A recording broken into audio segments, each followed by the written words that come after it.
So she really shouldn't be shocked to receive a taste of her own medicine. Lesson learned, I guess. As you may know, Hell's Kitchen is known to deliver reality checks. Let's get back to the epic showdowns. During the dinner service, Jessica was serving a rock shrimp pesto tagliatelle appetizer tableside, and that's when things quickly went south. Marino caught her overcooked tagliatelle and brought it to Chef Ramsay's attention. Look at the pasta, it's overcooked, it looks like a mush. Despite her several protests, Chef Ramsay did this. All of you dig in and taste it. I'm sending 2 salmon, 2 Wellington. Stay there, stay there. This, in addition to the raw salmon and Wellington, led to the red team's disastrous loss. During the nominations, Jessica shocked everyone by volunteering herself, thinking it was the respectful thing to do. Well, she was probably trying to pull the Petroza move. But here's the kicker, she was furious that no one else stepped up. Packing her bags was a dumb move, and her teammates tried to snap her out of it. Wendy and Shayna practically begged her not to give in, but she just couldn't see it through. Kimberly even tried to rally her spirits, pointing out that Chef Ramsay would likely send Gia home. But her attitude ended up being more like a pick-me for elimination sign flashing in neon colors. I nominated myself. I felt everyone on that team should have nominated themselves because we all failed. In her defense, she probably assumed Chef Ramsay would save her for the day. However, that's not what happened. Jessica found herself on the chopping block. During her plea, Chef Ramsay questioned her self-nomination, but she justified it with shame. I did it because I didn't want all the arguing and fighting. Heidi called her out, stating that there was no arguing whatsoever during the deliberations. And Chef Ramsay, unimpressed with the turn of events, asked her if she was done fighting. And what was her response? She didn't want any more arguments, having grown up in a household filled with them. But Gia ended up spilling the beans about her. She's already packed. I'm not packed. I'm ready to stay here. Chef Ramsay was shocked. And the man didn't take another minute to make his decision. I have not got faith in you, and you are not ready to be a head chef. Thank you. Thank you, Chef. Good night. He eliminated Jessica, citing her self-nomination and defeatist attitude as unworthy traits of a head chef. In her exit interview, she tried to shift the blame to Gia, but admitted her downfall was the result of her lack of fight. Chef Ramsay's comment hit hard. A chef who can't handle confrontation is like a boxer who doesn't want to get hit. Jessica just threw in the towel. Tough words, but what Chef Ramsay was trying to say is that in Hell's Kitchen, you've got to be able to take the heat. If not, you get the boot. We delved into Reddit to gauge the viewers' opinions on how long she would have stayed on Hell's Kitchen if she didn't put herself up.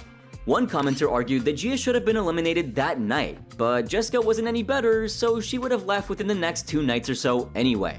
Another commenter expressed that Jessica had a quitter attitude, which is never gonna get anyone far on a show like Hell's Kitchen, right? But what are your thoughts? How long do you think she would have made it on the show?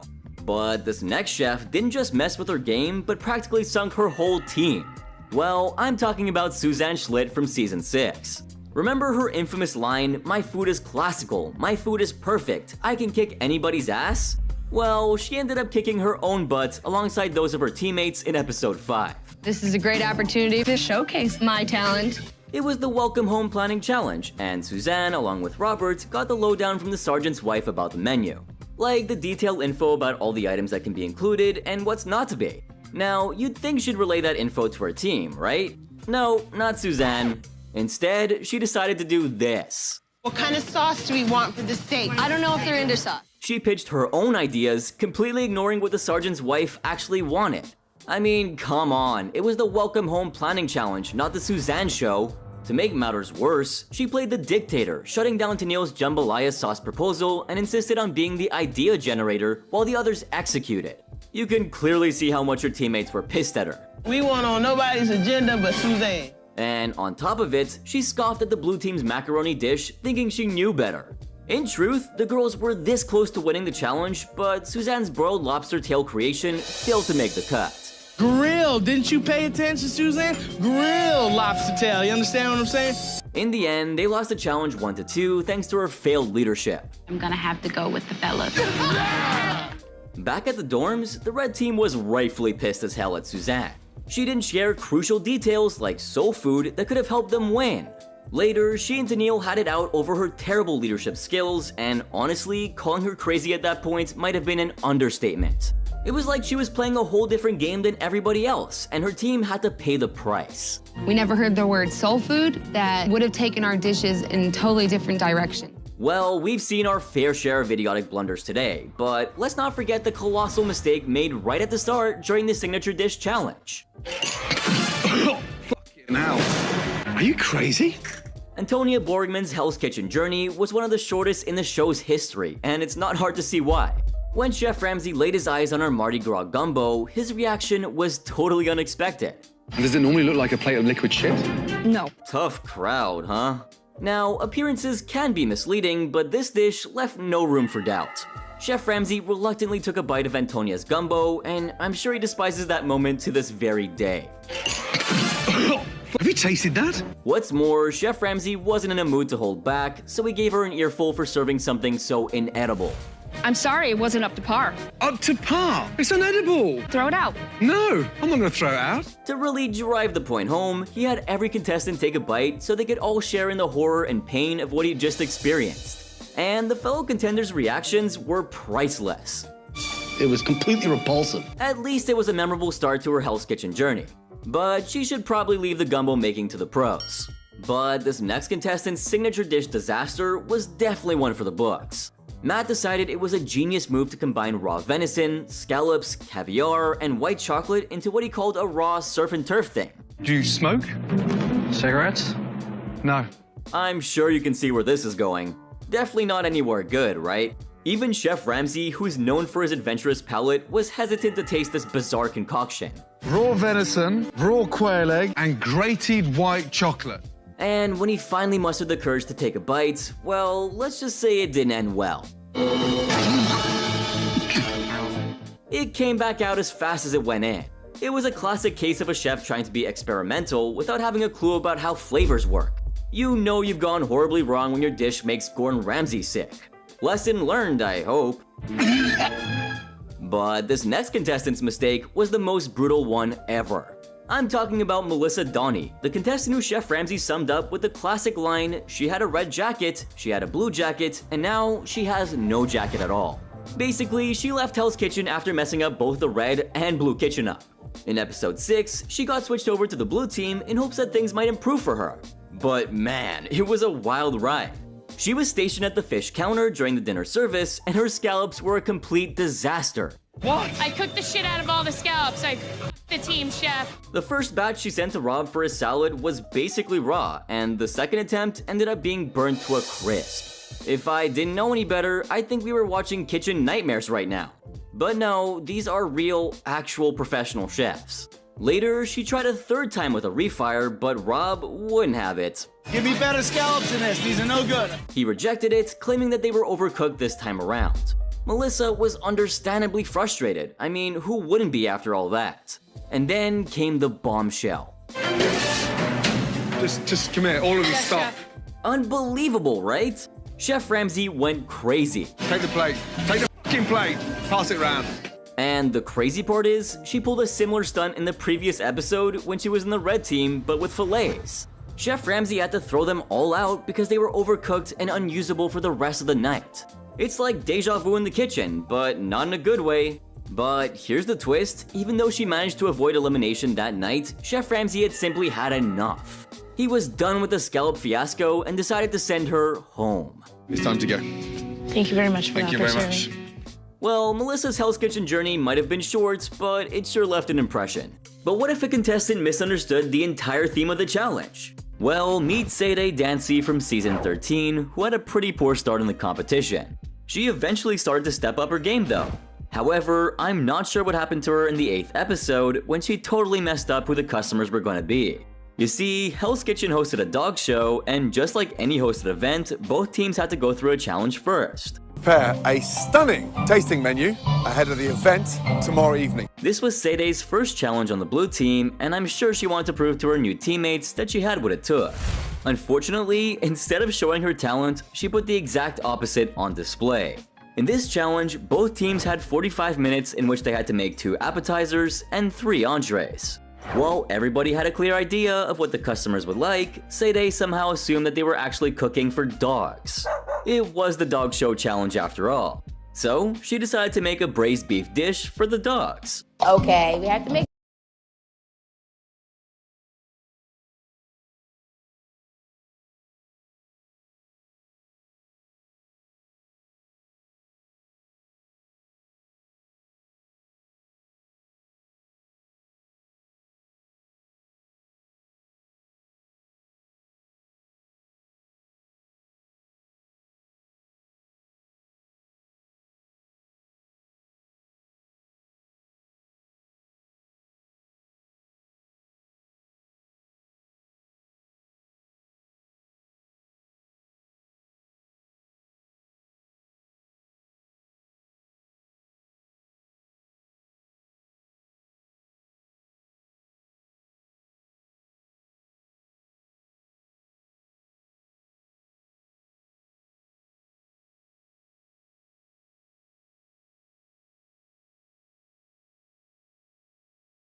dog food. I've never done this before.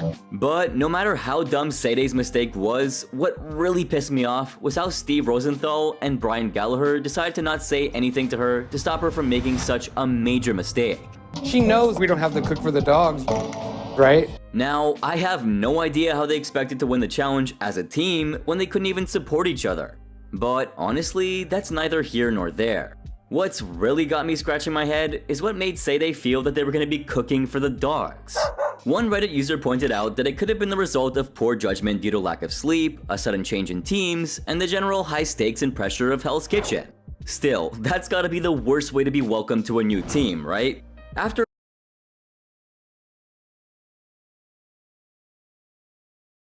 Quite expectedly, the internet absolutely blew up after this episode aired. While most of the viewers made fun of her, one actually sympathized with her. Well, yeah, point taken I guess. As far as I remember, most of the contestants in season 1 didn't have any culinary background. Wendy was an account manager and a very good example of how being passionate about cooking and being professional are two completely different things. Anyway, when Wendy finally got her spaghetti going, she failed to impress the critics. Melissa found it chewy, which wasn't a good start. Here you kind of taste like chewy lobster and then tomatoes and it doesn't come together. But when she was moved to the meat station, Wendy had a hard time even there. I think the reason why she had a hard time cooking the meat was because she was a vegetarian. I don't eat meat, so I don't cook it, and so I just was completely lost. It can be hard for someone to assess the time and temperature needed to cook something if you've never worked with it before, especially if you haven't eaten it. She had to rely on Ralph Pagano's feedback in order to make any sort of progress, and trust me, she was having a hard time. That's probably why all she was left with was a bunch of excuses. And we know how Chef Ramsay feels about excuses. Everything I tell you, you come back with the most pathetic answers. That was enough reason for the famous chef to believe that Wendy didn't have the willpower or hunger to work with him. I suggest you shut your mouth. Last chance. But this next chef had the potential to go further, but failed because of her uncontrollable anger. Meet Joy Parham-Thomas from season 12, who despite being a jerk, was still a great chef. I mean, she was the first one to get a black jacket after she impressed Chef Ramsay and the guest judges with her winning dish. Even the famous chef had high expectations from her, but what she did on the second day of the black jacket dinner service was absolutely brainless. In episode 18, Hell's Kitchen invited the legendary Stan Lee for dinner, and it should go without saying that everyone was excited to see him, never mind serve him. Joy was at the fish station, and when the team moved on to the entrees, she seemed to communicate very well with Rochelle Bergman and Jason Zapoltis. Well, that was until she walked with her halibut despite Rochelle not being ready with her dish. Yeah, let me know so I can cut my Wellington. Joy, I need the sauce first. Joy was livid when she forgot about the sauce, but with the mussels, it was clear that she had lost it. Joy, I've got no mussels in here. Have you got them? If you remember, on the very first dinner service, Joy threw a tantrum after she got frustrated. But this display made that first service seem reasonable in comparison. Joy had really gone off the deep end. She managed to succeed on the second attempt, but failed to communicate. Naturally, that annoyed the famous chef. Whether you like it or not, you're just holding the whole kitchen up. However, instead of redeeming herself, she started to give Chef Ramsay an attitude. Joy, give me time. Can you tell me? 30 seconds, okay? Rule number 1 of Hell's Kitchen, never give the famous chef an attitude. Joy didn't step up her game even after that. And Jason, who was working at the garnish station, still needed 90 more seconds to get the garnishes ready. But that didn't stop Joy from walking with her halibut. I need the garnish for the halibut before the halibut. This led to Chef Ramsay pulling her aside, but rather than finally admitting her mistakes and getting back to work, she decided to escalate things. You want to pick an argument? I'm ready. Can I finish cooking, Chef? Chef Ramsay did not like that. If you're in a mood, don't take it out on my food. I'm done. And with that, Joy lost it for the last time. I'm done with this. Melanie Finch and Rochelle begged her not to quit, but Joy stuck with her decision and walked out. Chef Ramsay followed her and called her out for being selfish. I mean, leaving her whole team behind like that is so unprofessional, and she deserved to be called out for it. What a selfish attitude. One thing wrong and you run away. What followed was an argument of an even more massive scale. No, you're not telling me. No, you're not. You're arguing. Back in the dorms, after having a conversation with sous chef Andy about what happened, Joy came to her senses. She even thought about apologizing to Chef Ramsay, but then she decided against it for some reason. I need to tell Chef Ramsay I apologize wholeheartedly, but I don't know if I have the confidence to go in that kitchen. On Reddit, someone pointed out how on Joy's Insta, she wrote about why she left Hell's Kitchen. She wrote saying, "Production tried to fuck me over. It didn't excite people to see a black woman just put her head down and cook. They always find a black woman to villainize, and I wasn't gonna let that happen to me." Wait. Did she forget about Rock and Janelle? Moreover, she even got the chance to dine in with Rock after winning the black jacket. That should have been an unforgettable experience. In the same post, a user found the whole explanation and accusation ridiculous. The user also wrote, "Whether or not production targeted her is not the point since she still quit and walked out in front of everyone." Not to mention that Julia made it to 4th, Bobby made it to 5th, Rock won, Elise made it to 3rd when she shouldn't have, Barbie made it to 4th, and fucking Janelle also won. Another user wrote that maybe Joy found story editor notes and not an actual script. The user also wrote, "These shows are filming 24/7 for just under a month. That's a lot of footage to go through." So they have story editors on site to help keep things organized for the editors in post-production. My best guess is the paper Joy found were the story editor notes for the previous challenge. Not to say that Joy doesn't have some points. Reality TV is always going to be shady. The players are always the last thing on the producer's mind when filming these shows. Their focus is producing the best possible TV, so shady shit will always happen. Either way, I think up and quitting the show like that was a huge mistake. And on top of that, let's not forget her accusations, which are pretty serious and should be backed up with facts. However, there was this one time when Chef Ramsay was so pissed that he actually did this. Oh, mate, that's the first. They're gone, so are they coming back? So the couple's night was in full swing and the menu sounded delicious. Chopped salad for 2. Then, as an entree, we'll be serving porterhouse steak for 2. We had a chopped salad appetizer and a sizzling porterhouse steak for 2 served tableside by Kevin Cottle. Suzanne Schlitt, feeling all confident on her station, ended up serving 2 tortellini portions instead of 3. Whoops, Kevin was trying to buy some time in the dining room to fix this mistake, but Suzanne's 2 minutes turned into 2 years. In short, the timing got all messed up, and Chef Ramsay was not amused to say the very least. So you're searing the sea bass? You haven't even sent the appetizers! Chef Ramsay caught him searing a sea bass instead of the scallops. Uh-oh, Van, you can't fool Ramsay, buddy. And just as you'd expect, he got a warning and was gonna be watched like a hawk from then on out. But guess what? Van started sweating buckets while cooking those scallops. And Chef Ramsay was like, "Seriously, Van? Stop making the seafood sweat." Soon, things took a complete nosedive and the kitchen was flooded with orders. It was like a tsunami of tickets, and very little food was going out. Things got so intense that Ramsay had to pull Van into the pantry for a reality check. It's killing me. I'm working hard, Chef. Next time, you're out. One more mistake and he could be ejected right then and there on the spot. I mean, talk about pressure. But the drama was just getting started. Chef Ramsay noticed Ariel's burnt lettuce, which sent him down into the deepest pits of despair. I'm sorry, What the fuck are you doing? And then, the most unexpected thing happened.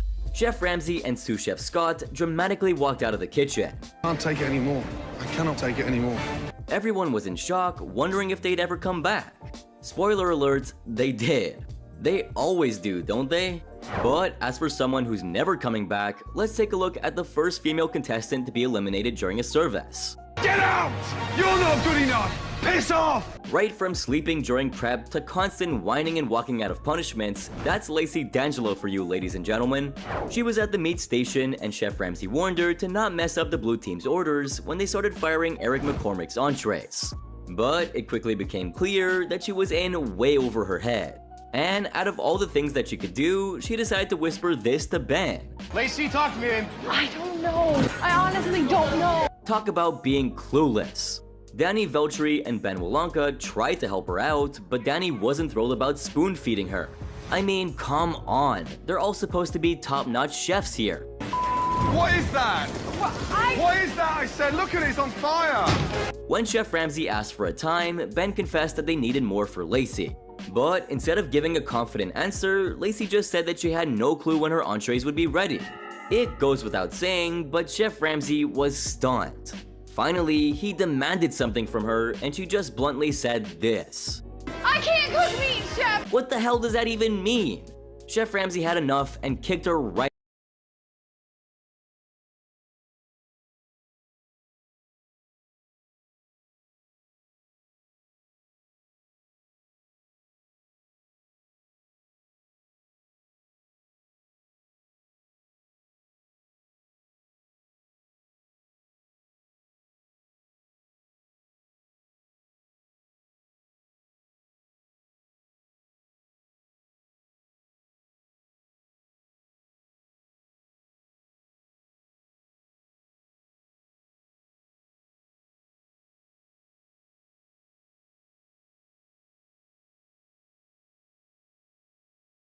out of the kitchen. You can't waste my time any longer. I agree. Give me a jacket and leave Hell's Kitchen. As she handed her jacket to Ramsay, she said her goodbyes to the blue team, but they were too relieved to respond.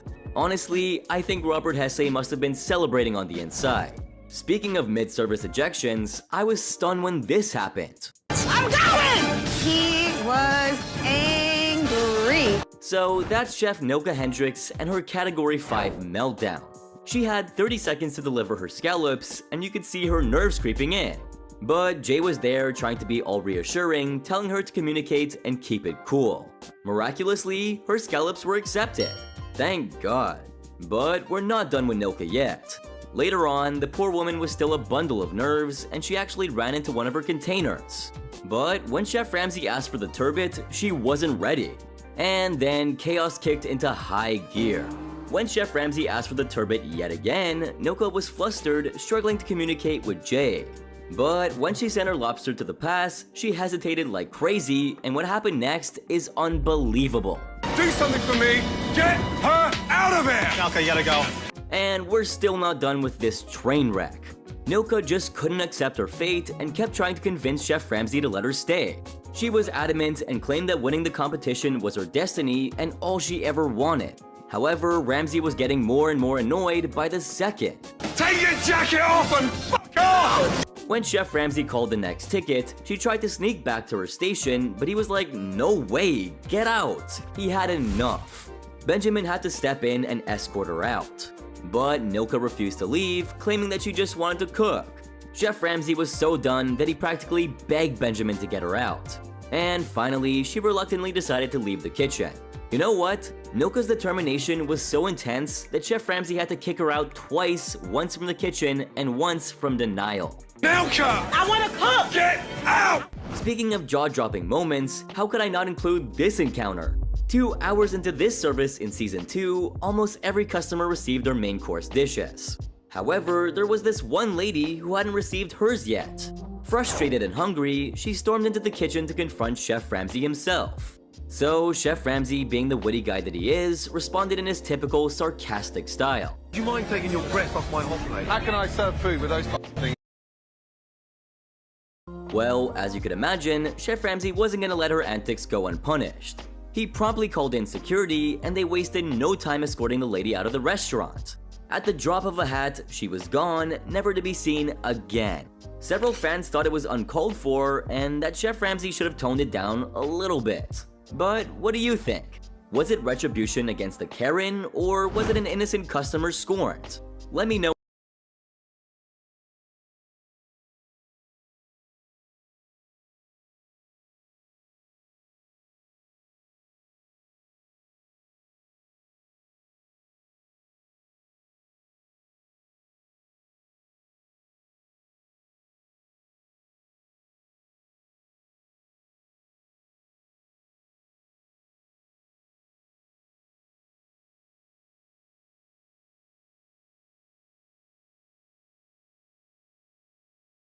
Kurde, tak to zawsze jest, jak próbuję cokolwiek.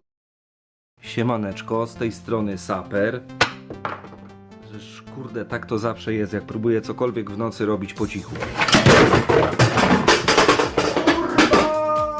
No dobra, ale czym by się tutaj dzisiaj zająć? Może tym i tym? W sumie to dawno temu powinienem był już wypieprzyć przez okno. Nauką na dziś jest, że otwarte okno działa lepiej. O cię chuj!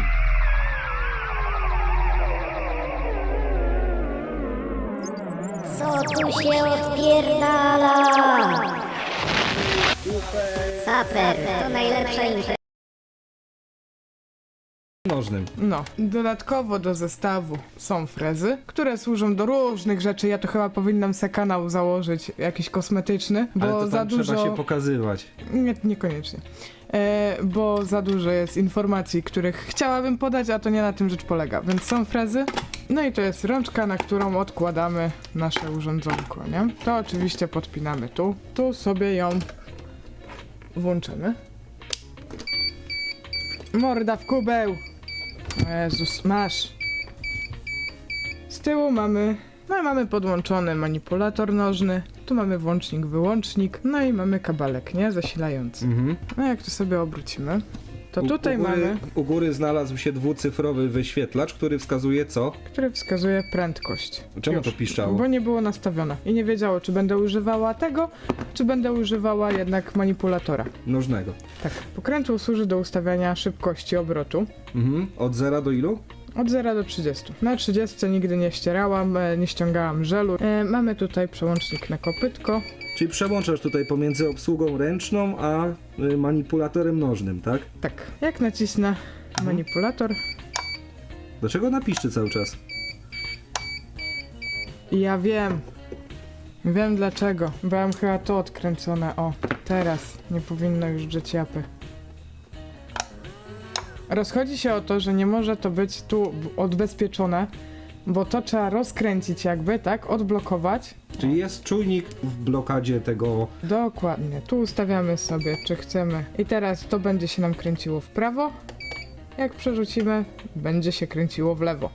Słychać fajnie tam przekaźnik klika, który to przełącza. Mamy teraz ustawione na kopytko, więc trzeba będzie... Po przyciśnięciu zaczyna pracować, nie? I zaczyna obracać tutaj tą górną głowicę. Okej. Złącze wygląda w ten oto sposób. To taki DIN. Dokładnie. Ale trzyma się całkiem spoko, nie? Nie rozwala się chyba. Nie rozwala się. Ja już nią pracuję dosyć długo. Ile? Ze 3 lata będzie. No, także to był strzał w 10. Możesz opowiedzieć o historii tego sprzętu. No co, no dostałam w prezencie na święta od pana chłopa. Bo zawsze się... No gdzieś tam była utrudniona ta praca, żeby opracować skórki, ściągnąć żel, wyrównać go, że to była zabawa. Ponad cały dzień robienia przy takich paznokciach, no a frezarka nam to ułatwia. Nie? Element roboczy. To jest głowica. Tu się ją odkręca. Tylko moment, bo ja mam z tym zawsze problem. Ale ją się blokuje po prostu prawo-lewo tylko. Tam się chyba... O! Bo jak założysz sobie frez... No dobra, ale to się tędy odkręca. Weźmy ten. Ale żeby wsadzić, to teraz go nie wsadzisz, bo tu masz blokadę, masz zamknięte, więc musisz go odbezpieczyć. Odbezpieczasz, dopiero wkładasz frez. Tego się nie rusza, tej głowicy, zostaw ją. Więc tak mamy zamkniętą, bo jest zablokowana głowica. W związku z powyższym freza nie wsadzimy. I nie wyjmiemy. I nie wyjmiemy. Trzeba ją odblokować, czyli przesunąć ją w prawo. No to trzeba użyć, widzę, siły trochę do tego. Tak. Wkładamy sobie frez, blokujemy i przystępujemy do pracy. Ona jest nastawiona teraz na nogę, tak? Czyli... Ten rym też nie był zamierzony. Uwaga. Wow. Wylazło. No cóż, widać, że konstrukcja również tutaj jest dość prosta. Co ciekawe, zastosowano tutaj transformator z jakiegoś powodu. Jest to transformator jeszcze z opisem 220 V, 15 V na wyjściu i 1,5 ampera. Czyli taki fajny transformatorek, nie? Można by sobie zasilacz liniowy na tym zbudować. Co zresztą widzę zostało zrobione. Jest tutaj przekaźnik. Jest mostek Gretza, który prostuje napięcie, jest kondensator. Pod spodem, pozwólcie, już nie będę tego rozkręcał do reszty. Jest mikrokontroler. Tutaj prawdopodobnie jest regulator napięcia dla zasilania mikrokontrolera. Pewnie jest też tranzystor do PWM-u. Może to być zbudowane jeszcze inaczej, nie wiem dokładnie. Może to być po prostu jakiś LM317 i sterowanie może być napięciem jakby robione. Płytka z diodami, z przełącznikami, płytka z wyświetlaczem, potencjometr, złącze DIN. No nie wiem dokładnie jak to działa, ale jest takie fajne, porządne, solidne. Także tak by to wyglądało. Tam jest włącznik, złącze tego manipulatora nożnego i tyle. Zaraz to skręcę. Co z manipulatorem nożnym? Sprężynka i krańcówka. Ok, kolejna część, którą trzeba tak składać. Ojej, strasznie tego nie lubię.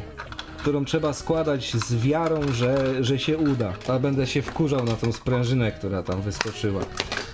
Ludzie, nie szło tego jakoś przykleić albo coś. Co? Może zrobię to od tej strony? Tak, sprytnie to zrobię. Mam plan. Kurde, sprytny. I tak to pewno powinno się robić. Przemyśleli to.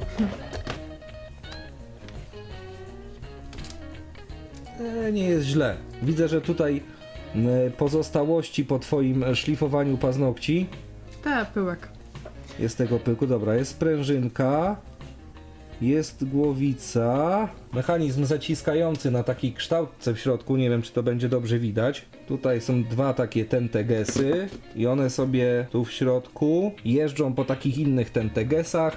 Jak przekręcasz, to leci albo w górę, albo w dół i zaciska tą głowicę, którą się aktualnie saperowa bawi i się boję, że coś pogubi, bo nie zauważy. Nie pogubię, wyczyściłam, bo przy okazji porządny serwis. Okej, to można... Bo ja tego nigdy tam do środka nie rozkręcałam, żeby ją wyczyścić w środku, nie? Mhm. No a dalej to już musielibyśmy się trochę z tym szarpać. Może uda mi się to pokazać. Lata sobie tak do góry, do dołu. Fascynujące jakby techniczne wytłumaczenie. Ty, no i zaciska po prostu. Ups, coś poszło nie tak. Teraz będę się męczył zanim kurde to ustawię. Pewnie trzeba będzie coś ustawić jeszcze. Okej, tą część udało się złożyć. Nie jest tak, że zepsułem i zostawiłem. Także to już ładnie działa, ładnie sobie klika. Ale właśnie podczas skręcania odkryłem, że obraca się właśnie ta końcówka tutaj z tyłu, gdzie znajduje się zwykły taki osilniczek. Ponieważ rzecz nie ma żadnych przekładni, a ta zębatka służy jako wentylator, wszystko może pracować dość cicho. Właściwie tak głośno, jak pracuje po prostu silnik, nie? Po prostu się go tutaj wkręca. Istotne jest ustawienie tego tutaj.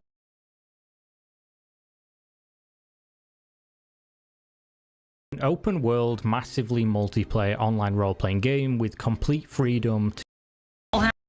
Ever curious about what went down with the shadiest restaurant owners from Kitchen Nightmares?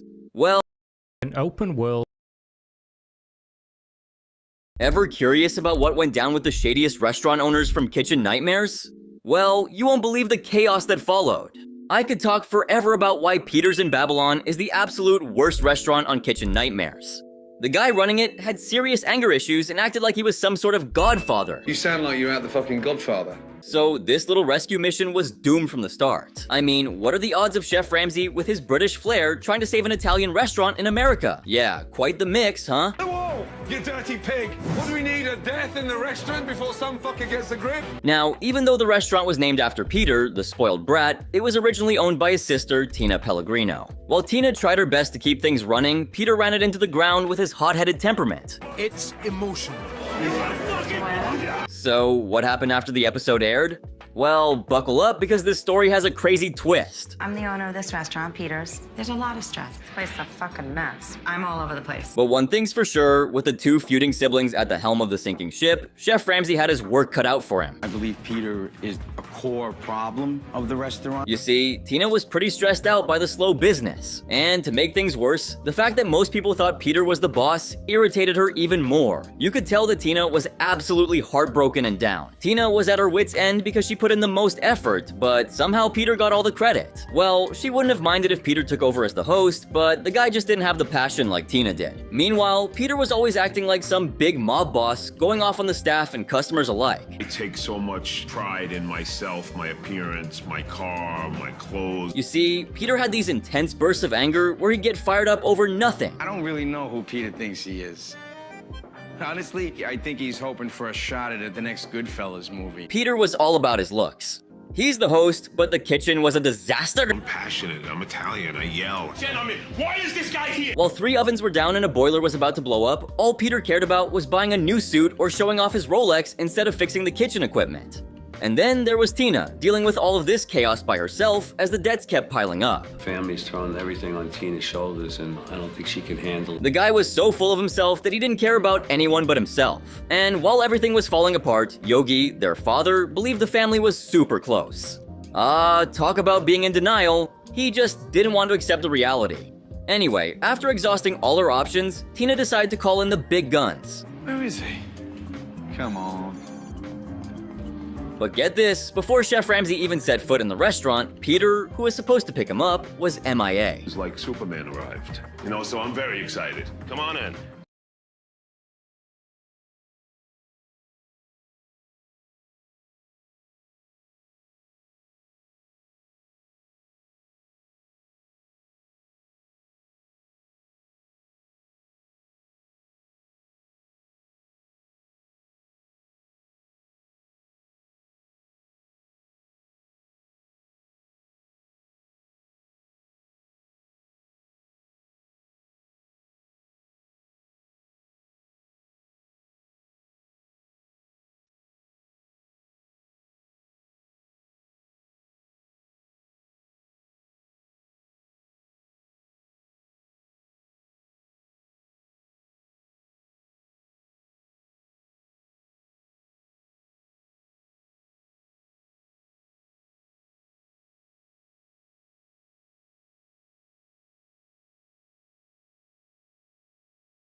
I feel like I'm in Hollywood.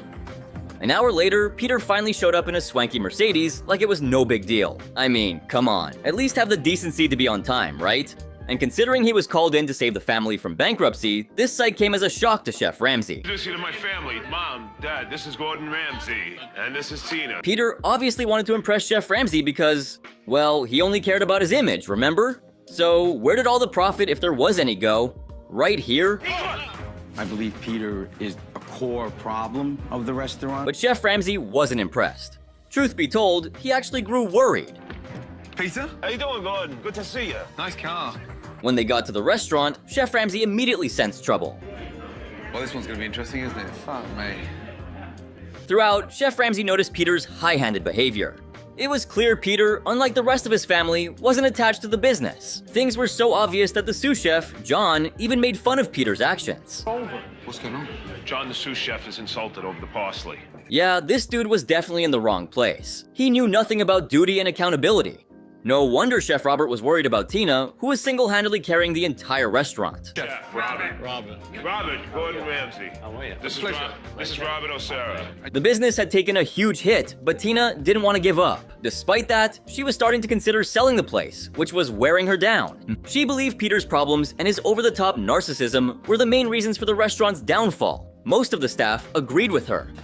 I believe Peter is a core problem of the restaurants. Nobody wanted to take responsibility for the disaster unfolding in the restaurant. I held in my... I had to go to the toilet. Chef Ramsay realized the pressure of running the business had scarred every relationship. He gave them some time to cool off and returned the next day to an even crazier sight.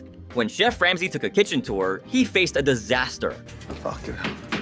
The bread was rock hard, and the veggies in the fridge had seen better days. I'm cold, so stuff's rotten. Chef Ramsay ordered a deep clean, and Chef Robert shared his woes about the malfunctioning equipment. From the oven to the stoves to the hob, it was crazy how the chefs kept the kitchen running. To add to the mess, the fridge was leaking water. Thing leaking here. However, Peter couldn't be bothered. Instead of taking charge, he blamed Robert, saying it was the head chef's job to maintain the kitchen.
Yeah, he was trying to assert his position as the boss, but Chef Ramsay saw right through Peter's act and called him out. Chef Ramsay decided it was time for Peter to own up to his mistakes, so he put him on cleaning duty. Sure, the kitchen staff should maintain hygiene, but that doesn't mean the owners can ignore it. It's funny how Peter complained about the business while flaunting his expensive watch and shiny new teeth. Meanwhile, in the chaotic kitchen, they were struggling with a broken oven. Chef Robert poured his heart out to Chef Ramsay, blaming Peter for all of it. It's been such a long time since I have good equipment here.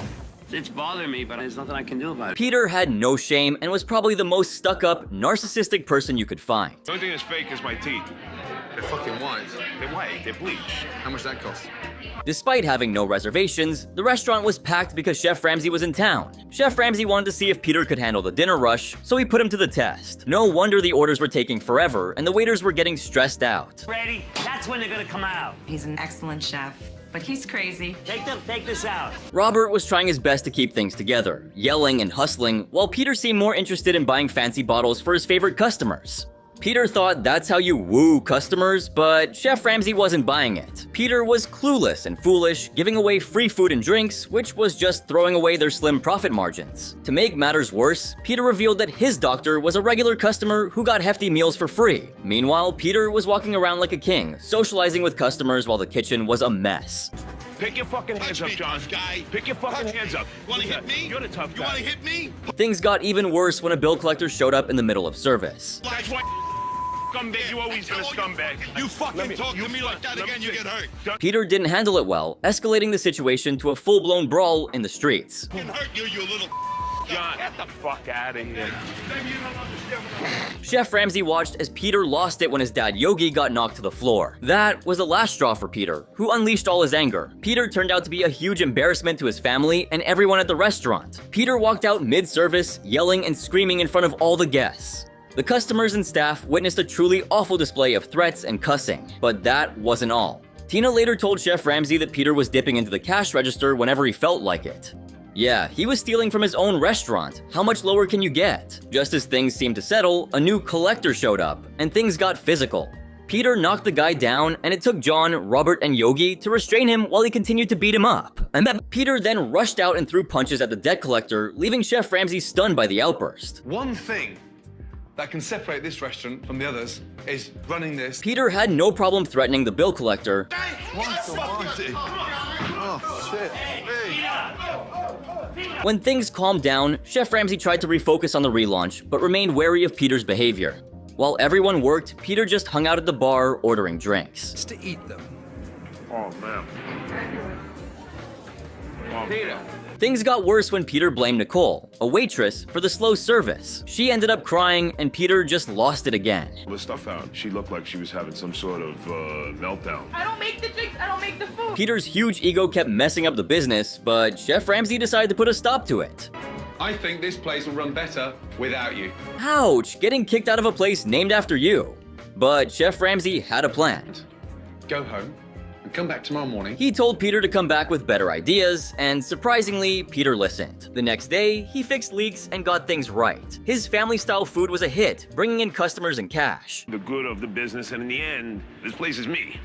This place is me. This is me. Peter threw a big family festival, even getting Chef Ramsay to enjoy it. He also got a priest to bless the restaurant. Who knew he had a holy side? I haven't had family style down here in Babylon in a long time. But after the show, things went downhill fast. The restaurant closed in 2008, and despite Peter's efforts, the place's reputation didn't improve. Maybe his shady dealings with bill collectors had something to do with it. Peter had a secret life as Peter Pasta, a mob broker.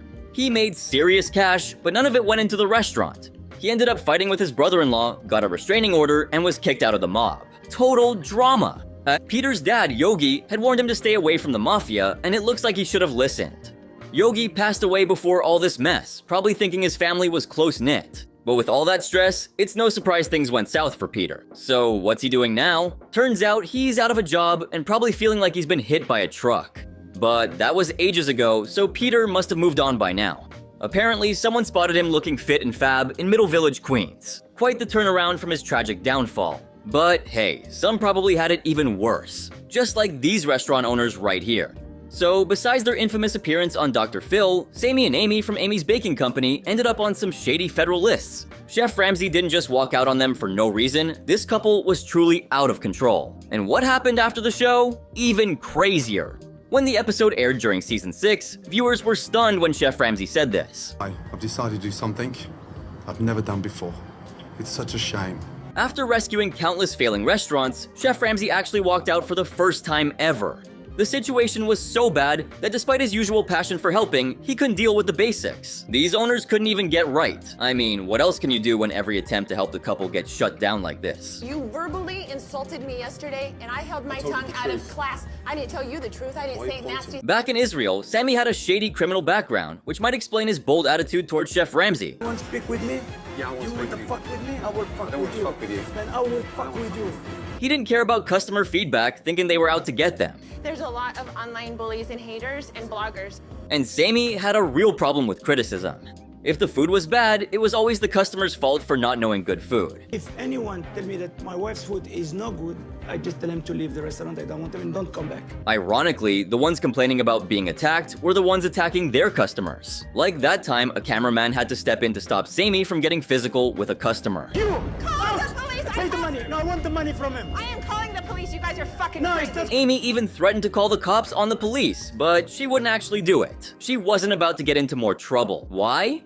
Because Amy has a history with the law. Back in 2003, before she married Sammy, she spent time in federal prison for misusing a social security number to get a $15,000 loan. She had other legal issues too, with 4 judgments in Colorado from 1998 to 1999 and another in Arizona in 2000. During the argument with customers, the couple probably forgot about their own legal past. And when it finally hit Sammy, he did this. You guys are fucking No, crazy. it's just calling the police. I know, but hey, you're... Yup, he quickly cut off Amy because no one wants trouble with the cops when they have a history like theirs. I was there, I saw at least 50 people come and go.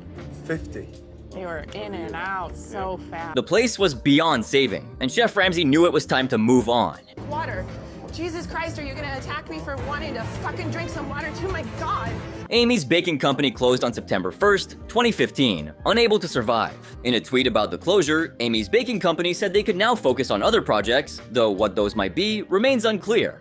Amy struggled with the massive attention they got after filming. Instead of focusing on the restaurant or the food, the spotlight was now on her. She even compared their situation to being a Disneyland for eccentric people. Speaking of which, have you seen this? Yeah, it was pretty wild. People started showing up outside their restaurant, snapping pics like they were at a circus. Here's what she had to say. Reporter Anna Garcia, who's with Sammy and Amy. Amy didn't hold back.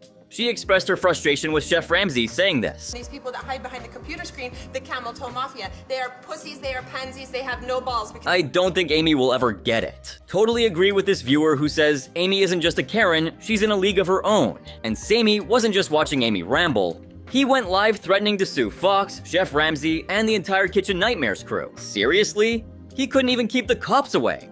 If he'd run the restaurant properly, he might have avoided all this public mess. The drama and confrontations led to a lot of criticism and backlash. Then there's Sammy's wild claim that Chef Ramsay was exploiting Amy physically. Seriously?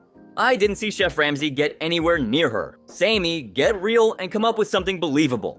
The show dismissed their accusations, saying, "The owners of Amy's baking company continue to make baseless and inflammatory comments. These ridiculous accusations are completely untrue. While this restaurant remains one of my favorite confrontations, some folks think it was just a money laundering scheme. The owners didn't care about the business, the customers, or the feedback. But here comes an owner with a legit criminal background. And when I say criminal, I mean the real deal. Mafia, underworld kingpin, drug lord, you name it. Remember that self-proclaimed meat sculptor creator? Some people have called me a meat sculptor or a meat creator. Wow, this guy's off his rocker. Anyway, aside from running Burger Kitchen, Alan was the son of Abe Saffron. Yeah, the infamous mob boss. Abe was basically a celebrity criminal, always making headlines and not for anything good. He may have shown himself as an Aussie hotelier and real estate guy, but Abe was behind a ton of shady stuff: extortion, smuggling, gambling, and even murder. He had a reputation for being ruthless and managed to escape the law most of the time. The Saffrons had money coming out of their ears, but even after his death, Abe kept pulling strings from beyond the grave. His shadow still looms over Australian cities, and Alan was caught up in it all. Listen to what Alan had to say about his father. My father was brilliant at math and brilliant at business. Abe was on top of his empire, but he didn't play fair with his will. Alan got way less than his sister and Abe's mistress, who got a huge $25 million. So it's no wonder Alan had strong feelings about his father. That's about the best way I can describe it. Insatiable, and had no moral compass whatsoever. But wait, it gets worse. The will had a nasty clause. If Alan challenged it, he'd be cut off entirely. And it's unfair because Alan had to deal with the fallout from his father's wrongdoings all through his childhood. Sharing his experience, Alan said, his father was, this Sodom and Gomorrah figure who was... Not surprising where the hate towards his father comes from, right? Abe's criminal empire spanned over 3 decades, from the 1940s to the 1970s. He ran the notorious King's Cross and was known as Mr. Sin. His list of crimes was endless: arson, insurance fraud, bribery, blackmail, you name it. He built his fortune on these shady deals, but his family ties were all about treachery and deceit. She tried to commit suicide 3 times. In November 1948, Abe married Doreen Krantz, a hairdresser, and Alan was born soon after. So, Alan's son Daniel, who was supposed to get the inheritance, got robbed by Alan himself. It's wild that Alan, who always called out others for foul play, ended up doing the same thing to his own son. Sure, Alan had a rough childhood, but taking out his issues on Daniel wasn't right. Even if he tried to justify it, it just didn't make sense. I get that Alan didn't get much from Abe's will, but that doesn't mean he had the right to take Daniel's share. Sure, the inheritance came from dirty money, but it was still Daniel's. Things could have been better if Alan had involved Daniel in managing the business, especially since it was Alan's money. At least there'd be fewer hard feelings. Instead, Alan made all the decisions without even discussing them with Daniel. He changes the menu way too often, and he doesn't tell anyone. He didn't just keep decisions from Daniel, he also kept the restaurant's finances a secret. No wonder Daniel felt betrayed.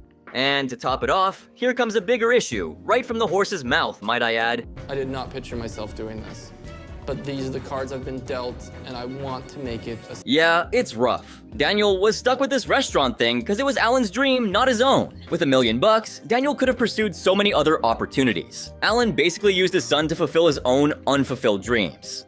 It's a real shame when a parent's selfishness messes with their kid's future. Daniel really got the short end of the stick here. The kind of behavior Alan had around Daniel was simply wrong and damaging to boot. This kind of environment can really damage a parent-child relationship, turning what should be nurturing into something harmful. A parent should support their child's growth and happiness, not use them for their own gain. It makes sense why Daniel felt so bitter and betrayed. He was basically just a pawn in his dad's quest for personal satisfaction. My son has a great deal of resentment towards me, and I don't know why. I get it. Alan's tough childhood with his criminal dad clearly left its mark. Research shows that kids with criminal fathers often face a bunch of serious issues. Even though Alan faced his own struggles, he had a chance to change things for Daniel and give him a better life. But as Gordon noticed, Alan ended up just like his father, Abe. In his book, Gentle Satan, Alan aired his grievances about his dad, and Gordon noticed how similar those complaints were to what Daniel was saying about him now. He hated being called out on his behavior, especially by his son. The betrayal from his dad and the way his mom treated his girlfriend drove Daniel into a really dark place. Watching him break down was genuinely heartbreaking, and it always gets to me, no matter how many times I see it. Keep killing me, you know? You really are. You really, really are. Here's a twist. Despite the Saffron family's immense wealth, Abe didn't flaunt it much early on. He only started driving fancy cars, like the 2 Rolls Royces later in life. His Vaucluse bungalow was pretty modest until Alan got married. Doreen, Abe's wife, and Alan's mom wanted them nearby, so they ended up expanding the bungalow. If Alan had handled things better, the burger kitchen might not have fallen apart, and Daniel might have had fewer complaints. Under Alan's poor leadership, the restaurant went through several menu and staff changes. By August 2011, ownership shifted, and by October, they rebranded and downsized the menu with a new team. However, negative Yelp reviews continued, and the restaurant eventually closed in 2012. Today, the spot is home to a Greek restaurant and cocktail bar called Thea. Sadly, Alan Saffron passed away from a heart attack in April 2020 at age 71. Have you ever thought about giving him anything for the money? I even found his obituary while researching for this video. Alan is survived by his wife Jen, daughter Rebecca, sons Daniel and David, grandson Bodie, daughter-in-law Wendy, and granddaughter Millie. His obituary praised him as a fighter, noted he became a US citizen in 2019, and transitioned to a talent manager after stepping away from the restaurant. He worked with big names like Tobin Bell and helped kick off the Saw franchise, earning the Talent Manager of the Year award and co-producing several films at Atlantic Studios. Despite being the son of a notorious mafia boss, Alan was also a patriot who served in the Australian Army. As for Daniel, he keeps a low profile online, but his girlfriend Wendy, whom his parents didn't like, has acted in 4 projects: Abby Singer, America Brown, Exist, and Black Christmas. Hey, maybe y'all should go check out these movies and see if you can recognize her. And by the way, it's a well-documented fact that Daniel's brother David is a pretty interesting character. On LinkedIn, he appears to be doing a ton of things, since he was listed as the CEO of A9 Models, which admittedly has a meager presence on Instagram with just 1 post and 9 followers. But he's also listed as the marketing manager for WizKids Now. However, California business records revealed a rather startling revelation. He's also the registered owner of an S&M performance venue in Los Angeles known as Master D's Academy of Sin. Mr. Sin lives on, I guess. A visit to the venue's Facebook page revealed a ton of, well, stuff I can't really talk about here. But it was crazy, let me tell ya. On the other hand, David Safran, who painted himself as a tech genius, boasted about handling 17,500 crypto transactions per hour and claimed to have developed big-name apps and security software. His fake persona let him live lavishly, throwing Hollywood parties funded by investors. But by March 2019, the money ran out, and he made wild excuses, from blockchain issues to solar flares, even sharing a video of himself tied up to claim he was held hostage. Investors got wary and confronted him, but Safran responded with threats. Eventually, he faced serious charges: 7 counts of wire fraud, commodity fraud, and obstruction of justice, risking up to 115 years in prison. Despite this, he's pleaded not guilty. Turning to Abe Safran, his dark past is equally chilling. A secret police record from the 70s hints at a shady meeting between Safran and high-ranking police officials, excluding Police Commissioner Merv Wood and Deputy Commissioner Bill Allen, who later fell from grace due to their connections with him. Safran's influence was so vast that a retired officer thinks exposing the records could spark multiple royal commissions. Safran ran a sprawling criminal empire for over 70 years, only serving 17 months for tax fraud. He wasn't directly involved in managing clubs and brothels by the 70s, but owned the real estate they operated on. His iron fist rule extended to personally collecting debts and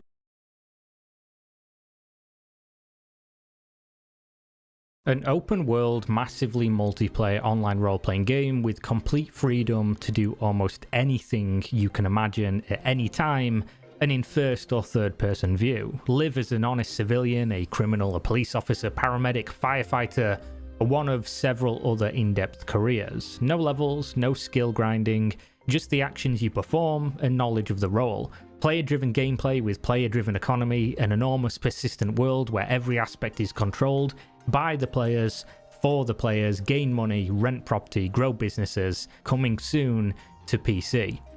This was the pitch for a Kickstarter game called Identity, all the way back on January 5th, 2015. The project managed to surpass their goal and go on to raise over 10 times the amount of money they claimed to need, all the while delivering almost nothing to the fans. Was this another scam Kickstarter, or did things just not go to plan? This is Kickstarter to Court. Kickstarter is a crowdfunding platform where anyone can show up, explain their project, their product, their idea, regardless of the viability, stage of development or experience, and see if people will give their money to pursue it. The platform has been the subject of much scrutiny over the years, due to not only the prevalence of scams, but also delusional dreamers trying to make it big. No group has experienced these issues quite like the gamers. This is more so true for the MMORPG genre, which is notorious for being the most expensive and time-consuming to develop. Despite this being common knowledge, the early years of Kickstarter saw many of them raising millions of dollars, and almost none of them materialized at all. Games like Chronicles of Valyria found their start on Kickstarter, raising over $1 million before leaving the 30-day funding window, then continuing to take pledges independently to the tune of $8 million.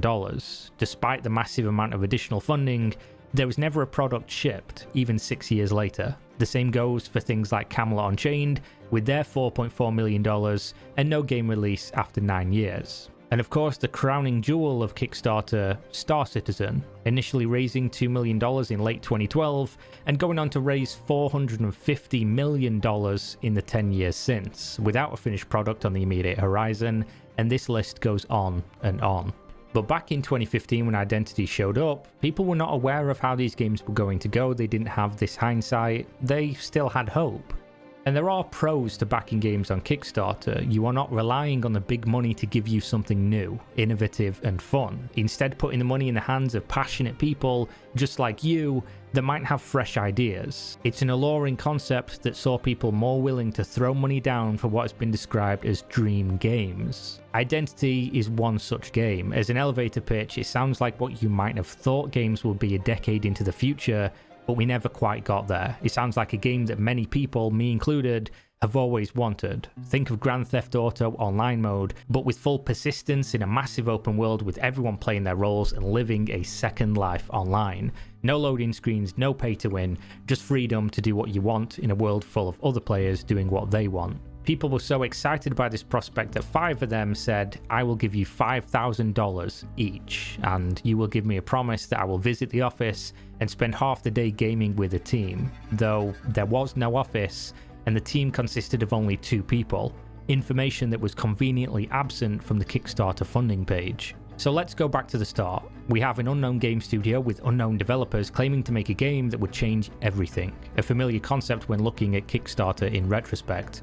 The studio behind Identity was created in October of 2014 by a man named John Vandersvet. 3 months later, he launched the Kickstarter asking for 150,000 Canadian dollars. When describing the risks and challenges of backing Identity, as is mandated by Kickstarter, John claimed to have invested lots of his own money and just needed help to get over the finish line. The implication being, the race had begun, they were already running, and the finish line was conceivable at this time. Should we meet our goal here on Kickstarter, we'll have everything we need to ensure that Identity gets completed. A very bold statement that exists to reassure backers.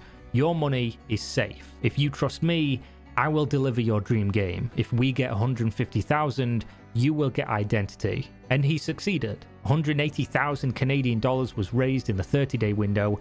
It was on. Identity was coming. Retrospectively, looking at the Kickstarter page from back then, what many people either missed or didn't pay any attention to was the message that immediately followed John's assurance of delivery. We need you. Identity is going to cost a lot more than 150,000 to produce. Our Kickstarter is a proof of concept to several investors, and with its success, we'll have the funding we need. Which means you were not buying into a sure thing, you were buying into a proof of concept to lure in the big money, and without that big money, Identity could not be delivered, in John's own words. Throughout the Kickstarter campaign's history, when it first arrived and then in the months following, John made several references to being in contact with, quote, big publishers or groups of investors that would back his vision. For example, in a post on January 6, 2015, the second day of their fundraise, when John states that they had been approached by some of the largest publishers in the industry, securing their future should it be necessary. This quote would of course lead the public to further assume that Identity, and by extension John, was a safe bet. It's only now that we can look back and put the pieces together to see what went wrong. Despite claiming the project was contingent on investors coming in to support the financial side of Asylum Entertainment, John would claim to, quote, set aside offers he was receiving so they could maintain complete control of the game's creative direction, or you could say the game's identity. The idea here, of course, being that while ever the public was still giving him money, he didn't really have to take money from somebody else and give them some of that equity, some of that ownership, and some of that say into the product he was making. So that is exactly what they did. They opened up a website where they continued to take in pledges and sold passports to the public that would allow them entry into this fantasy world when it was ready, in less than 2 years' time according to the Kickstarter page, and so as the months ticked by, their budget increased. After the initial raise, things went relatively quiet in terms of major updates. After all, Rome was not built in a day. The only gameplay that had ever been seen by the public was that of the initial Kickstarter trailer, and it only contained a handful of stills from asset packs found online for a few $dozen each on the Unreal Engine marketplace, as well as some concept art and a voiceover that explained each aspect of the game and what you would be doing once it was completed. The forums, as well as the other social media hubs during the initial year, could be described as a mixed bag. Most people were of course hopeful for the game, as this was really a dream come true. Some people were starting to get a little agitated by the lack of progress on display, and a small number of people were simply firm in their belief that something was off. The very first post on the Identity official forums using the keyword scam came from user QWER28 on March 19th, 2016. I don't have concerns. I know this is a scam. They make one slideshow video and start this project. Now everything that they are doing are some sketches, many talks. They are programmed absolutely nothing. It's my belief as a content creator that sometimes being early is the same as being wrong. QWER28 was ahead of the curve on his accusations, and so his post was met with mockery. This is despite the fact other users were voicing less accusatory but similar sentiments throughout the thread. The major complaints at this time, just over a year post Kickstarter success and an additional $40,000 raised, was that there was zero progress shown. Few, if any, screenshots of anything in-game had been posted, and absolutely no gameplay footage released. There was no evidence that there was a game even being developed.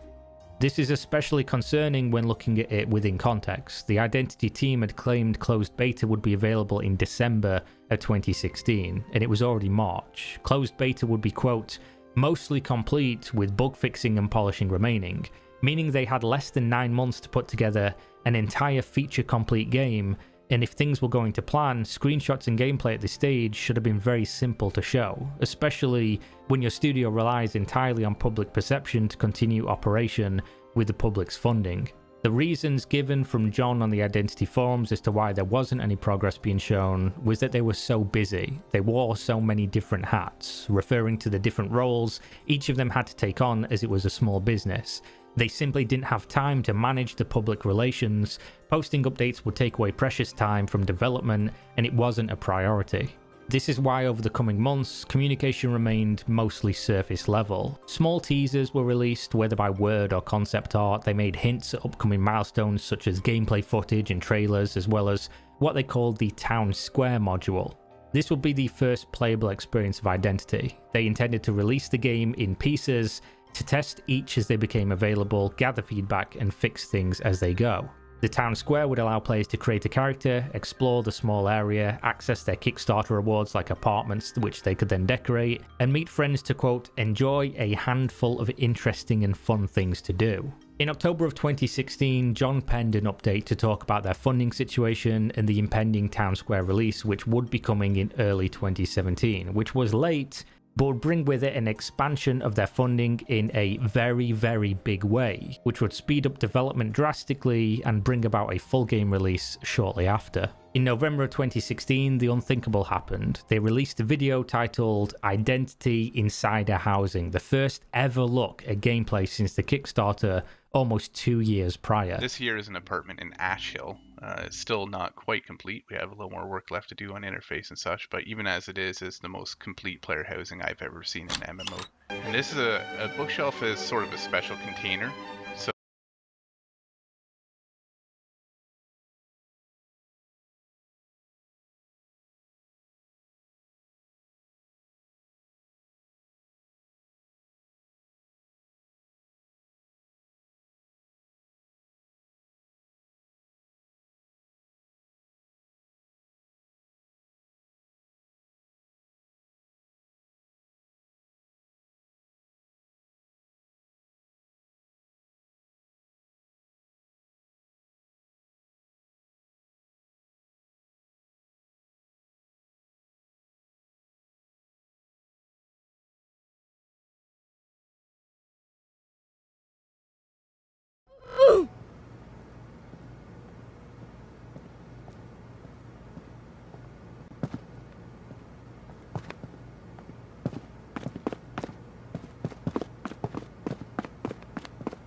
All hands on deck.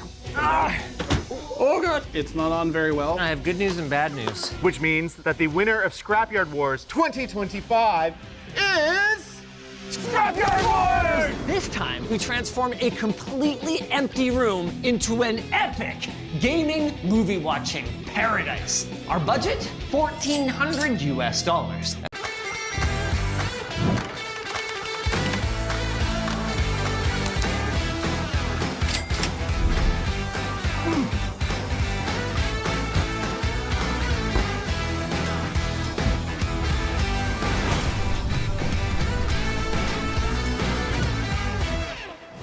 Even though we've procured all of our stuff and it's mostly in the room, we haven't figured out our acoustic treatment, we haven't figured out our HDR issues. Slight bad news. Bad news? First thing in the morning? Yep. But I think I have a plan. I'll be back in like 30 minutes. 30 minutes? Oh, dude, I was really counting on you to help me with the aesthetics. Oh yeah, I'll be back for that. Natalie's not even here yet. She's buying snackies. We got the goods. 12-pack Mountain Dew and a pack of Cool Ranch Doritos. We still have about $2 left. Everyone's gonna be good.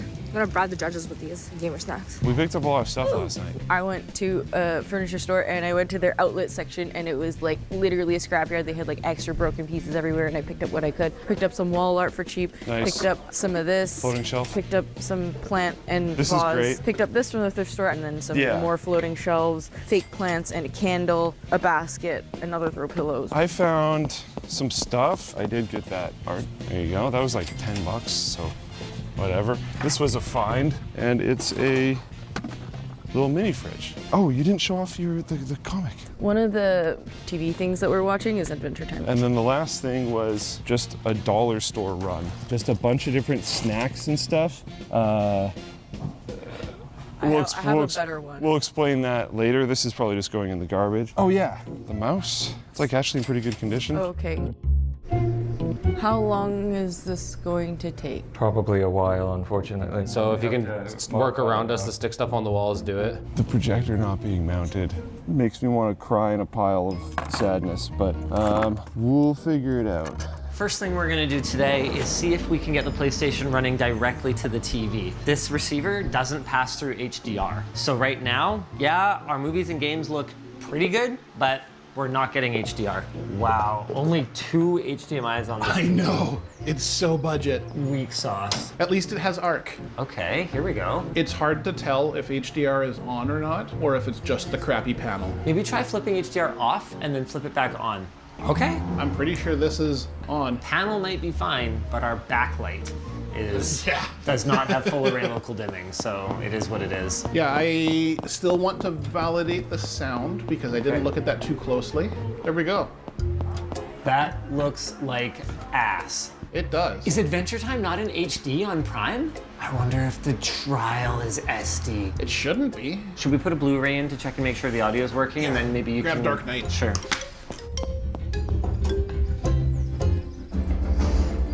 All right. This is good here? I think we're good. The print failed on the TV feet. I need to make something that is low profile, black, and hides in it. We have these shelves that we took out. The idea is to cut these into something and basically precariously balance the TV on this. It should be good enough, right? And this is our new feet.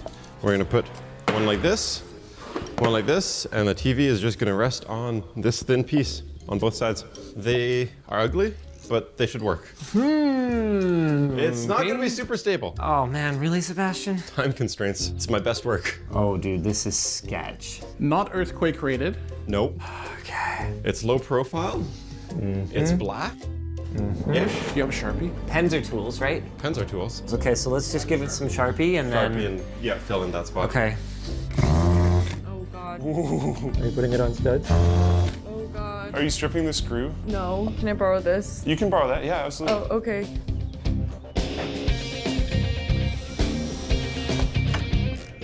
Does this look okay? It's kind of It's very, very droopy. saggy. It's upside down. No, it's upside Oh, cut all of that out. down.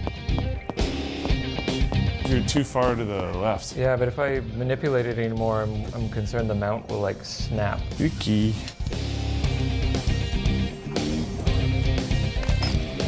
Luke, I need you. Thank you. Just gonna grab one of these. Sure. At a certain point, we're just going to have to accept it. Yeah. Plastic knives to the rescue. Sammy, Yeah. you're good. Yeah, thank you. That's good for this part. We're gonna move the couch back. All right, let's get this out of here. Dan, we're all set on cables. Anything extra I can take out? Start finishing it off. Yeah, I don't know how to mount it. Do you know how to mount this stuff? Yeah. So one here and one there? Yeah. Okay. Sebastian, do you want to get Nat to help you with the wall panels? I trust you two way more than, no offense, I trust either of us. Yeah, we can do that. Do you want to do the lights? Oh no, do they have a controller? Or do we need Wi-Fi? It says it doesn't need Wi-Fi, and it has a remote. Yes, I'm on this then, after I'm done Sharpieing. That looks so much better though. It doesn't really like stand out anymore. Nope. You know what? That actually is not bad. Did the Blu-ray come with a DVD or something? Because this looks like butt. This is Blu-ray.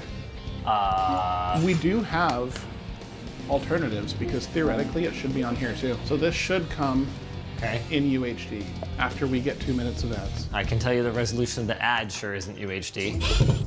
Oh man, there's so much compression blocking. I know. Can we see the Blu-ray again? Yep. Maybe I was sitting too close before. Let's see. Yeah, keep this. Way less compression artifacts. It's a little softer because it's 1080, but it is way less compression. Yeah. These are the 3D printed backs that Justin did. Stands out on the white one, obviously, but it looks pretty good. A couple of them had like ruined thumbstick tops. Both the top left, the person we bought this from must have played a specific game. Doesn't 100% look or feel perfect, but it looks and feels a lot better than it did, so I'll take that. Justin, do you want to start getting the controllers charged? I don't know where I have to live. No, the double A's, we're good. Yeah, they're double A's. Oh, thank you. These are honestly not getting any cleaner. Into the wire basket. Okay. Whoa, wow. Dan, What? do you mind if we put the couch in place? No, I need it in place now. That would be great. Yeah, okay. I gotta start doing my audio testing. Ugh. Whoa. Yeah, watch the projector. Yeah, sorry. Being held by hopes and dreams. Tilted now. Oh, I'm sorry. This is the, we're making designs. On the go. Yep. I hope they look okay when they're dried. That improves the hominess factor immensely. Good call, Linus. How's the clappage right now? You can get the door. I think it's actually bouncing off the ceiling the most. Do we want to put some triangles on this? I would love to. Maybe just like a couple bigger shapes. 45 minutes. Sebastian, I have good news and bad news. Bad news? Bad news is the remote is not in here. Then we need the app. That's fine. The app. App uses Wi-Fi. Can you use it to set it up and then... Wait, is this one sealed? Hold on. Maybe this one has a remote.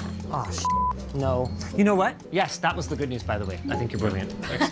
We could set it up now because we're allowed to use Wi-Fi for setup, and then it's just set up. Yeah. Sick. Thank you.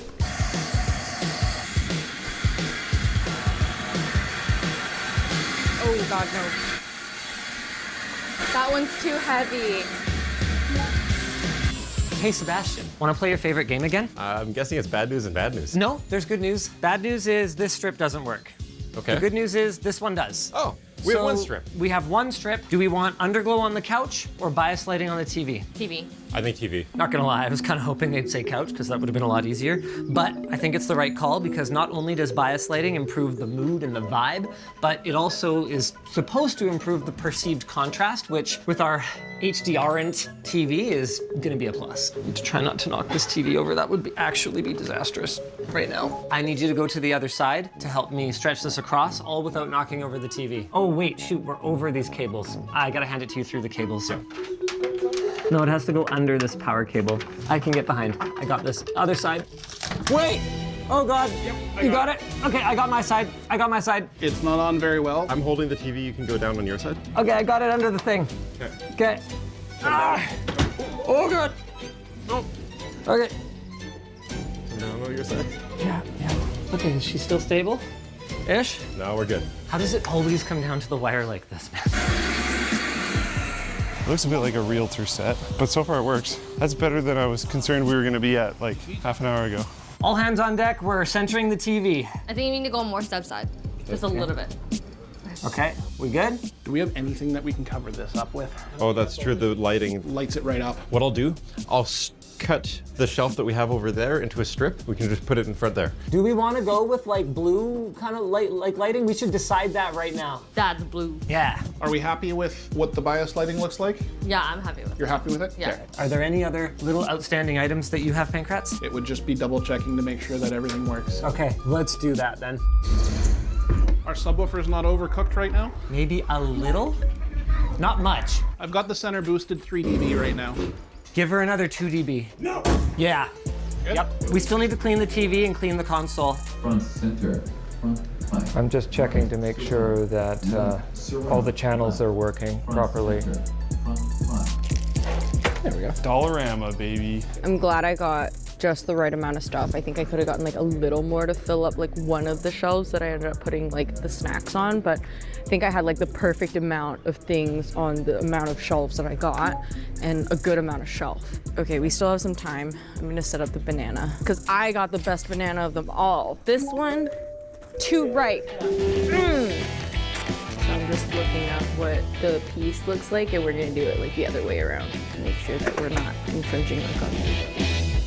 What I'm working on just finished. I was working on connecting the Xbox controllers. All 3 are now connected. So that's good. You like my desktop background? It's a official Microsoft 4K version of the Windows XP Bliss background. Another thing I noticed was in the shadow options under network, there was this setting, and it used to be set to like 20 or 30, and now it's at 70, so that should help. No hole patch. We'll patch him from the inside. Scissorless not available. Okay. Is that HD Bliss? Oh my God. This room's really good for like reducing anxiety. Yeah. It feels like a therapist room. Yeah. That's not a thing that you should say. Yeah. All right, just keep going. Keep going. These fine art, contemporary art pieces, you'll see like somebody who paints like an entire canvas in red and you're like, I could do that. But it's actually about like the way that you like use the brush a bajillion times to make it perfectly red. I'm not an art major, but I'm trying my best to like notice the little details, like where the duct tape goes. Oh, I think it's ripped. I'm pretty sure the tape is not perfect. It's supposed to be ripped. It is a living art piece, though. They literally update it all the time. Do you guys like the media on here, or should I lose it? Would it be better if they were tucked straight? I think angle's fine. I think angle's fine. Oh, the flowers kind of died overnight, didn't they? We can go last minute. That's pretty sad. No, that's pretty sad too. What the hell? Do we not have any grass here? What the fuck? Where's Sebastian? He went to go pick flowers. He's picking Okay, I need him to cut this. I don't know where the saw is. He's picking flowers. Yep, no, it makes sense. Here. Sebastian, I need another cable management hider. Can we just break it in half? Yeah, I'll show you. We've got some grass for touch grass. Okay, let's go. Linus, what do you need? This I could Sharpie for a very short distance. Okay, So yeah, and let's then go I can Sharpie to- the other side and we can put it on the other side of the thing. Oh, we still have to wipe down the TV. Ah! Connection drops, packet lost. Why does the office's internet just suck so much? Okay, that's all holes minus roof. Cool. We gotta find something for the roof. Pays off to be friends with logistics. They'll help you with things if you ask nicely. Hey, Dan, you're up.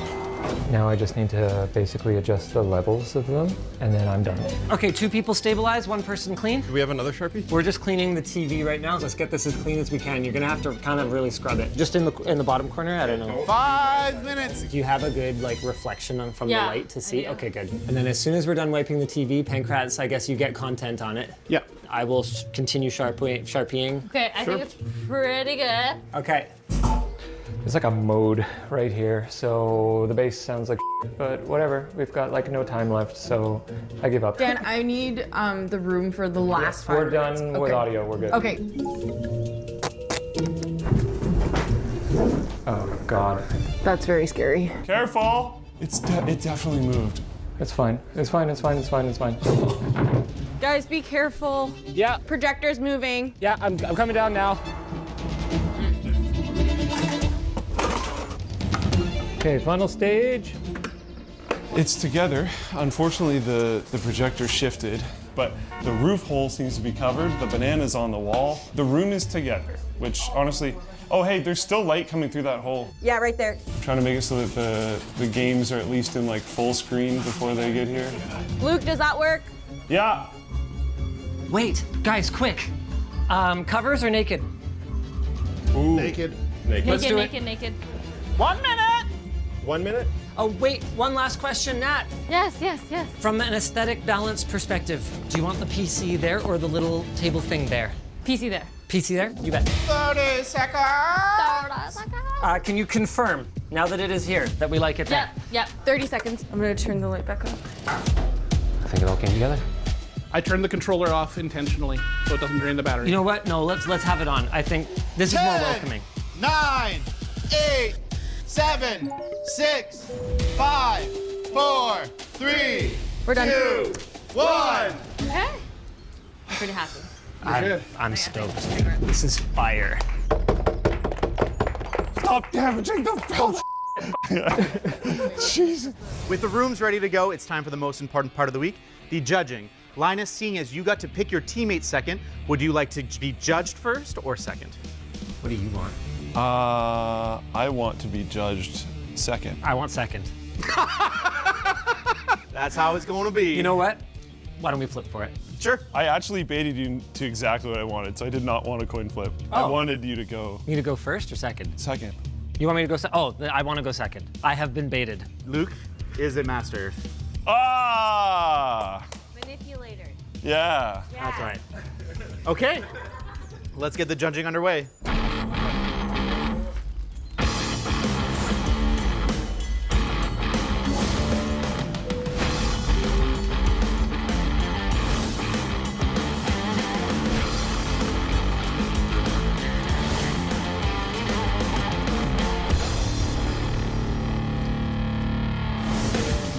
Welcome to the humble abode.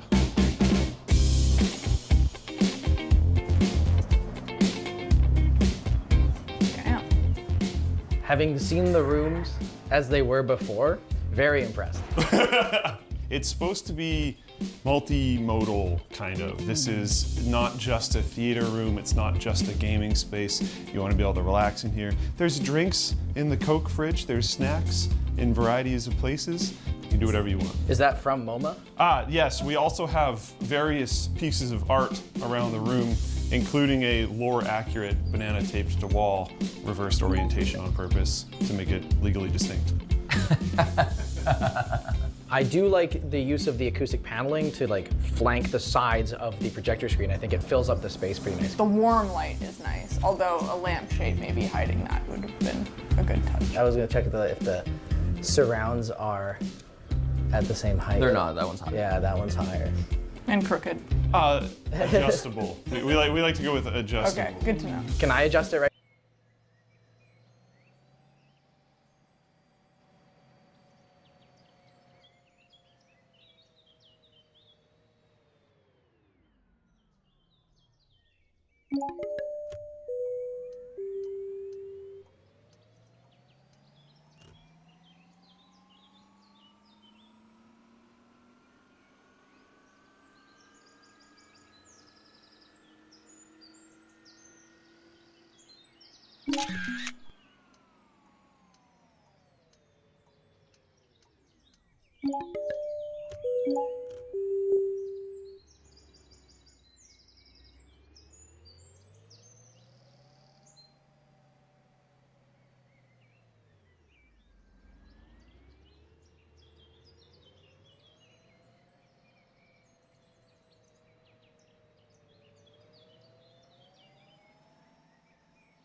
Right now? No. Prefer maybe not. This fridge beside me Yes. is incredibly loud. It can be turned off. There's a switch on the back. There's actually Coke in there if you would like a refreshing beverage. No bribes. You're allowed bribes. I like this room a lot. Quick? Yeah. It's a good size projector screen for this room. It's not too big. Yeah, we didn't actually want it to feel like a movie room. We want it to feel like a place you can hang out and you can also watch movies, you can also play games, you can also use a computer, do whatever you want. It does not feel like that. It feels like a movie room. Okay. All right. It feels like a good movie room. I think the coffee table is nice. It's tough to like judge you on the quality of the furniture. I'm actually just impressed this couch is like not trash. like it's okay. Still on the decor side, it's obviously a very clean space, Nordic even, but the cable management situation here is a lot different than from here out. Yeah. It makes me sad. We were able to get fully hidden cables for all of the speakers and mostly hidden cables for the projector. You guys actually ran the wire through the wall. Yeah. Kudos. That's a lot of work. We also this reminded me, the projector also includes active 3D glasses. Wow. So you can watch 3D movies if you're interested. Or not. Yeah. Did you get us 3D media to test with? No. You look good. I gotta say, you look good. You've got the tech command seat, and then you've got the snack command seat, and they can both. It's like driver and passenger in a car. I getcha. Yeah, that's And then the person in the middle is just the king. just enjoying life. If you're really desperate, technically, I think it's like every 6 days you're supposed to eat the banana and replace it. Honestly, it looks nice, but the vibe is rental property core. Or hotel room, I just got here. Feels like an Airbnb. Yeah. But it is like really clean and tasteful. Like, look at this damn vase. It's a really clean and nice and modern space. Well, I think it's time that we move on to the movie watching experience. I will say right now, projector not even close to aligned. It's not keystoned, it's at an angle. Is there a subwoofer?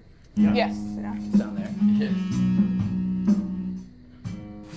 That sucks. Marceline songs are so good. Maybe I can get Marceline to write a song with me.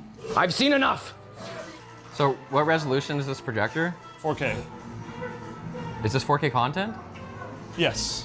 But no HDR. Projector can do HDR.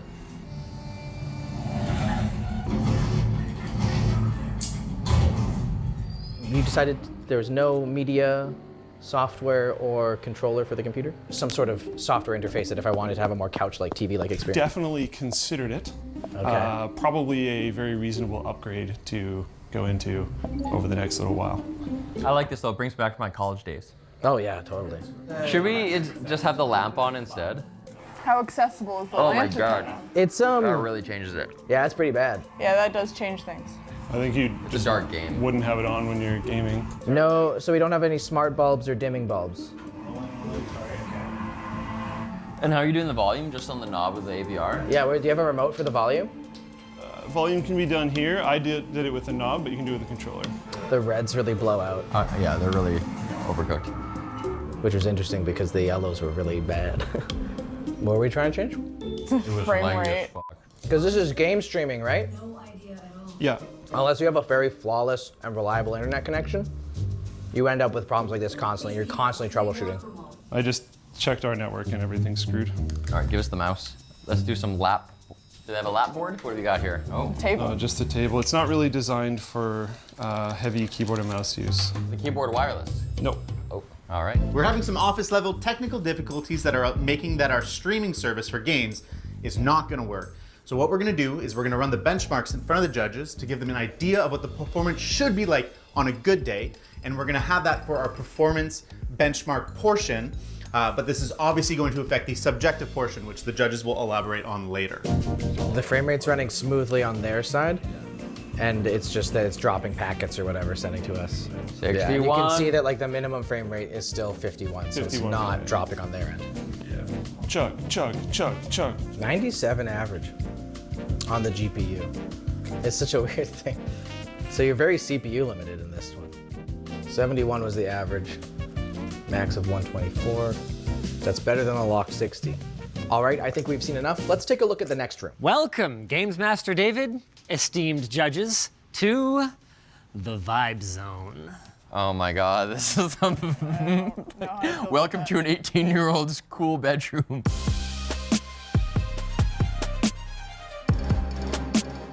Hey, look at all the door. It's a lot of dew. That's a lot of Mountain Dew. Painted